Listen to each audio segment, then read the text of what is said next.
Grief Reflection by Kenyatta Gray, founder of the Heart of Miss B, Inc. When I lost my mother, Miss B, it felt like someone had reached into my back and pulled my heart out through my spine.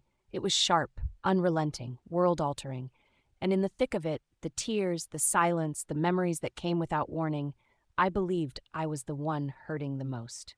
Because that was my mother, my best friend, my safety, my first home, and maybe on a deep level, that's true. But somewhere in the quiet, I realized something that broke me all over again. I wasn't the only one who lost her.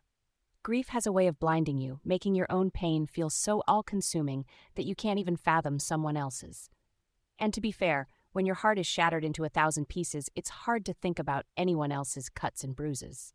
But slowly, gently, it hit me. Julie lost her too. My spouse. People thought my mom might have had a problem with our same-sex marriage, but the truth is, my mother loved Julie. Deeply. They laughed together. They confided in one another. They were friends. Julie lost someone who made her feel seen. She didn't just lose a mother-in-law, she lost a real connection. She needed space to grieve, to process, to be held too. And I had been so swallowed by my own grief that I hadn't noticed hers. My children lost her too. Miss B's only grandchildren. They're adults, but they were still her babies. She cheered them on, spoiled them, laughed with them, and her absence left a hole in their hearts that I couldn't bandage. Even while I was grieving, I still had to be a mom. Show up for them, answer their calls, listen to their stories of missing her. Even when I could barely breathe, and they gave me grace. But still, I had to remember they were hurting too. She belonged to more than just me. She belonged to us all.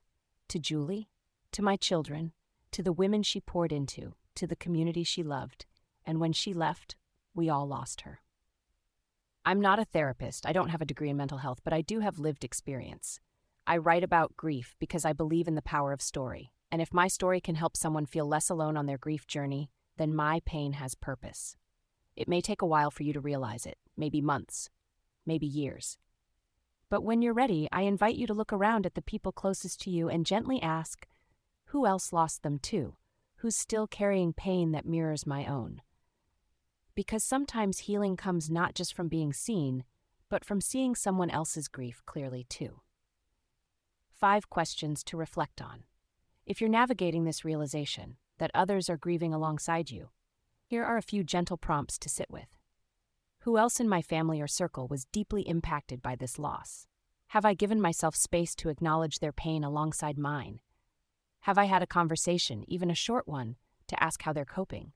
Is there a way I can honor their grief without dismissing my own? What would it look like to heal together, even in small moments? You're not alone. We're here. At the Heart of Miss B, Inc., we create grief support that feels real, relatable, and rooted in love. We know grief doesn't follow a script, and we also know you don't have to do it alone. Visit www.honoringmissb.org to explore. Our free grief journal, Living Without You, our Say Her Name campaign, our Share Your Grief Story writing resource, because whether you're grieving silently or out loud, your heart still deserves care, and so do the hearts grieving beside you. With all my love, Kenyatta Gray, founder, The Heart of Miss B, Inc.